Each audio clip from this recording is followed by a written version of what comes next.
if you could go into how, and I don't even know if that's part of your presentation, but if you could go from the before and how it's kind of evolved into the massive giant that it is now.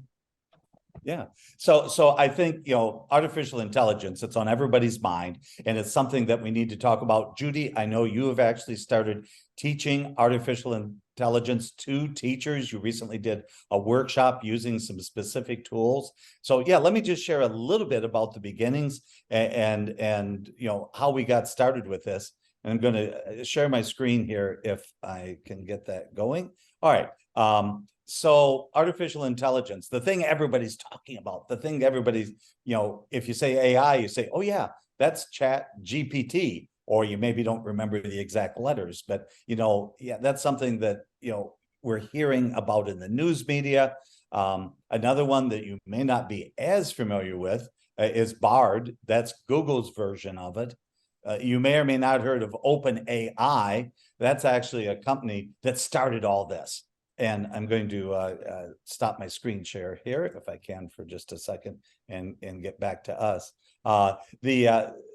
These are the key terms, but we've been using AI for years. And while you may not recognize it, when Google email suggests this is what you should say, when it finishes a phrase that you start, that's artificial intelligence. It's predicting what you should say, or it's actually suggesting what you should say to make an effective email. So the way in which AI is impacted our lives has actually been going on for several years. And we may talk about this a little bit more in another episode, but one of the things, I should have some graphics here to put up, but there've been, in my mind, 3 really major revolutions in technology in the classroom in the last 8 to 10 years. Number one is when video became available to schools. There's been some form of video available, clear back to films being set in, but all of a sudden, about 8 or 10 years ago, most districts permitted videos to come in by internet. Some only for teachers' use, others for teachers and students. And we went from having, as a teacher, as a classroom instructor, from having to wait for maybe 3 to 10 days for a video to show up through the mail. We were able to select videos and show them, within minutes to the class, and have the class give them a link, and they could look at it both in class, and for those few that had internet and technology at home, they could watch it at home as well. So that was a huge change in our instructional process. I can get videos, if I'm paying attention as a teacher, really high quality videos almost instantly to support my instruction. And we know videos are an extremely effective way of supporting instruction. That was first. Next what came in is one-to-one computing. And, again, at the same time period, about 8 or 10 years ago, some of the more wealthy districts started buying a device for every kid. Well, fast forward to COVID, and all of a sudden, almost every district has a device for almost every student. And we're still trying to work our way through that. And I think it's probably worthwhile that we do another vlog talking a little bit more about best practices in one-to-one, and many just, how much time should we spend on devices in the classroom? How much time should we devote to one-to-one? What kind of assignments do we give the students at home to make homework more effective using the one-to-one? Those are things we're still struggling with. And one-to-one has been around for most districts at least 3 years. And for many districts, it's getting on the 8 or 10 year mark. And we're still saying, how do we use it effectively? And there's some best practices, and we can share that from NWAT. We'd be glad to come out and talk with you. But, we're still learning as well. We're still discovering how can this one-to-one, a device for every kid, really impact education in a positive way. Still learning 10 years after some districts had it in. Next is this AI. And as I mentioned, AI has been around, artificial intelligence, for many years in the form of at least 3 or 4 that Google started to suggest what wording should you use in your email. And the same thing with some prediction. Here's a suggested word in your document. And both Microsoft Word and Google have continued to refine and advance those. What happened in November of 2022, and I'm going to go back to my screen sharing here. In November 2022, what happened was a company called AI, and let's see if I can get to view the right thing here. That I want. There we go. A company called OpenAI, Elon Musk, guy that has built space rockets and internet empires and many other things, and spent a lot of time and money, and says, you know what, we're going to make this artificial intelligence very, very similar to the artificial intelligence that Google has been using for years now to suggest what to put in your emails. We're going to make this open to everybody. And at least for now, it's going to be free. And so all of a sudden, anybody could go in and type a question, a Google-like question. What are the 8 tribes that were in Ohio when the first European settlers arrived? And Google would tell you the tribes. But now it will not only tell you the tribes, but you can tell it and give me an example of the way each of these impacted the culture and the technological development of Ohio. And it'll do that for you too. It will write these essays. And let me just show a couple other things here. So what's happening is that artificial intelligence is probably number one on most districts, what's going on with technology. Technology planning is really an important part of what districts need to think about. And we have to think about how we're doing with the fact that these COVID funds that have helped fuel and fund what we've been doing so intensively in technology, especially the one-to-one device for every kid and internet availability at home, how we're going to be dealing with that as the COVID money goes away. So technology planning, digital tools, life cycles, professional development, these are all things that we have to think about. Well, add to your list, GPT. So here's an example. Write a job description for a crossing guard. This is something I actually entered in to GPT, and that was the question. Write a job description for crossing guard. And this is what GPT came back. Title, school crossing guard. Insert your location. Salary, it suggests a salary. It already knows what national averages for crossing guards are. It knows that it's part-time work, 2 hours a day, Monday through Friday. And it knew that duties include directing traffic, helping students cross the street, and it suggests the qualifications: high school diploma or equivalent, ability to work independently as part of a team. Try this. I mean, superintendents, tech coordinators, curriculum directors, or anybody, if you have to post a job this summer, ask ChatGPT for a job description and compare what it comes up with yours. I bet you'll find some things that you want to modify in your current job description, because frankly, it does a pretty good job. So here's another question I posed to artificial intelligence, to Jet. Tell me what to include in a presentation to K-12 superintendents about AI. And it said, I should discuss AI applications in K-12 education, the ethical implications of using AI, explain how AI policies ensure data privacy, and that's a big one, and we need to talk about that for a minute or two, and recommend policies for that specific school. This is artificial intelligence suggesting what I, who, PhD in education, taught for over a dozen years, have been dealing with technology, working with, typical years personally, 30 or 40 districts, helping them develop and implement their classroom technology to improve learning. And I looked at that and wow, that's a pretty good lesson plan. It'll do lesson plans on almost anything, but it's not perfect. So here's another example. I asked it to write an announcement about adding almond milk as a choice to the school lunch menu. This is something that, is in the news if you're involved with the nutrition program at school. And anyway, there's a lot of discussion. Should we give kids the opportunity to have more than just cow's milk? Should we have almond milk, soy milk, et cetera, et cetera? So let's say, okay, hey, our district decided we're going to offer choices. How do I announce this? Well, here's AI's recommendation. We're excited to announce what's starting next week. You'll be able to choose almond milk. And here's a photo. The photo it showed is of a pizza. So artificial intelligence is not perfect. You really have to take a look. When I asked it for a photo showing almond milk being added, it chose pizza as the image. So here's the last example I have.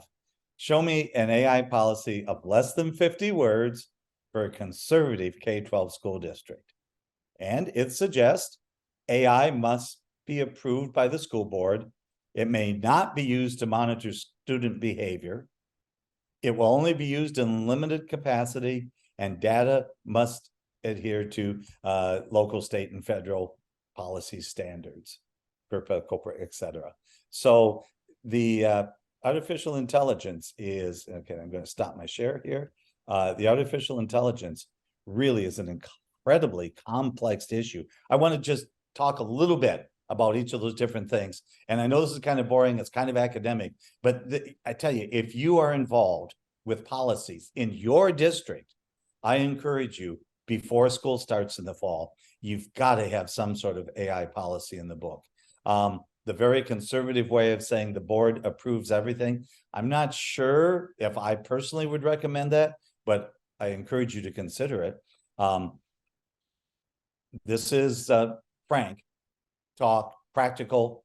If you have that policy and a teacher or student does something that ends up on the front page of the newspaper, it does give you some protection, because you will say, hey, look, what they did was not according to school policy. Privacy is a huge thing. Anything that you type in to an artificial intelligence potentially can be seen and used by others. If you read the media, you talk about reports, that's one of those things that's out there. But you know, the whole privacy issue. So I would encourage you at an absolute minimum that you adopt a policy before school starts in fall of 23 that says any AI use must follow district student privacy law, student privacy policies, including all state and federal laws, of course. That's a biggie. Again, it helps provide you some protection. And then you got to do some professional development with teachers to help them understand, you know, those of you that are into this, you know about directory versus non-directory information. Anything that you put into an AI, such as a list of student grades, that a teacher is allowed to see, and it's not something that's public information. But when you put it into AI, it potentially could be seen and used by anybody anywhere in the world. So this whole data privacy issue, I mean, it is huge, you know, and from a practical consideration, does it really matter if somebody gets a hold of what Sally's grade in art is? Yeah, probably not. But there's other things that you might put in for some help with artificial intelligence that could be huge privacy issues, especially if you use artificial intelligence to help develop policies or answer questions that you may personally have about, you know, student privacy, sexuality, substance abuse, anything like that. If in any way, shape, or form, identifying student data gets included with that information request to artificial intelligence, you could potentially have a real privacy issue on your hands. So simply stated, here's Roger's practical guide. Don't ask the question or add data to artificial intelligence unless you're willing to see that on the front page of a Facebook page, because that's where it could end up. So, and last thing I wanted to mention is cost. Artificial intelligence right now is free, but already companies, including Google, has a more advanced version of artificial intelligence. It answers questions better and faster if you pay money. Google's version of Chat GPT is called Bard. And it's supposed to be like Bard. Shakespeare was the bard, but he had, you know, great eloquence, and you know, that was the thought behind that name anyway. Well, if you use the basic free version of Google Bard, sometimes it gets busy, and if you're an enterprise user, if you're paying money for using of it, you get faster responses. They're a little bit better responses, and the plan is for most of these artificial intelligence companies is to offer both free and paid versions. So that's something you're going to have to be thinking about, is how much money as an individual, as an educator, as an administrator, as a classroom teacher, as a librarian, how much money are you going to be spending on your district to pay for artificial intelligence services? There's a lot of stuff we need to talk about. Now, this has all been kind of negative, but it's an incredible tool. And like every tool that's come along, we're smart, we're adaptable as educators, as human beings, and we'll figure out a way to use this tool in ways that help us move forward. But you really do have to spend some time thinking about it. And it's certainly something that NWT can spend some time. Now, I've spent a lot of time talking. Tanya and Judy, share some of the experiences you've had with artificial intelligence already, please. Well, I think that possibly could be the next episode where Judy talks about her experiences that she's going to be having out at districts here soon. And I'm going to be going out to a couple districts and chatting with teachers and seeing how they're using it.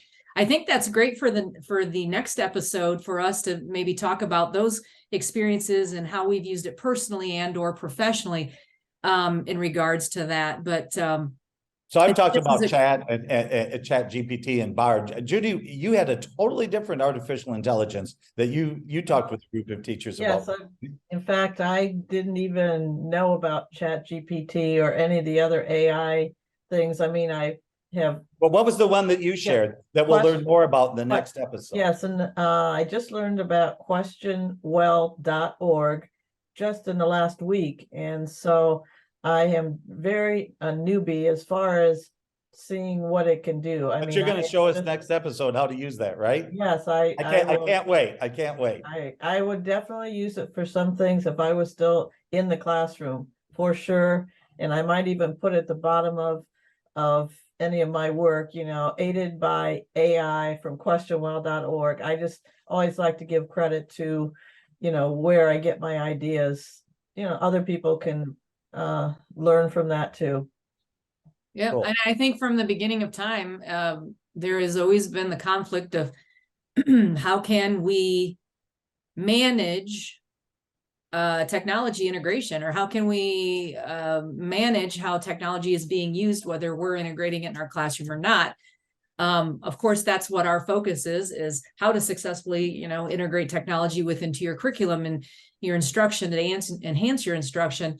And, but I remember even when I was in school, when it went from pencil to typewriter, how was that going to transform? How are we going to manage that? How are we going to use that in our instruction? And then, when devices came out, or iPads or applications or Chrome apps and extensions, all along, all of this stuff is transformed and created more technology to manage that, whether it's, the Chrome, I can't think of the Chrome one right now, but Go Guardian, and how we have to manage and view things. Classroom management is always going to be a thing, and AI definitely is not an exception to that. We all need to know how to mitigate that in our classroom, and how to manage it via instruction, and how to manage it via the way the students are going to use it. And they're not all going to be as honest as Judy and say, hey, I got this answer from this question from Chat GPT, but I researched it and made sure that it was right. We're not all going to be able to do that. There's going to be some sneaky stuff out there that we have to know as teachers and be prepared for, and know how we're going to manage that within our own classroom. So I hope we get to cover that in our next episode for sure. As always, any resources that we've discussed in Roger's presentation will be on the link you see on your screen right now. And any kind of questions in regards to technology integration, you can email us at the information at the end of this video. So I hope you join us next episode, where we're going to continue our conversations about our personal and professional experiences and opinions related to this AI that is exploding in the educational world. So thanks for joining us, and we'll see you next episode.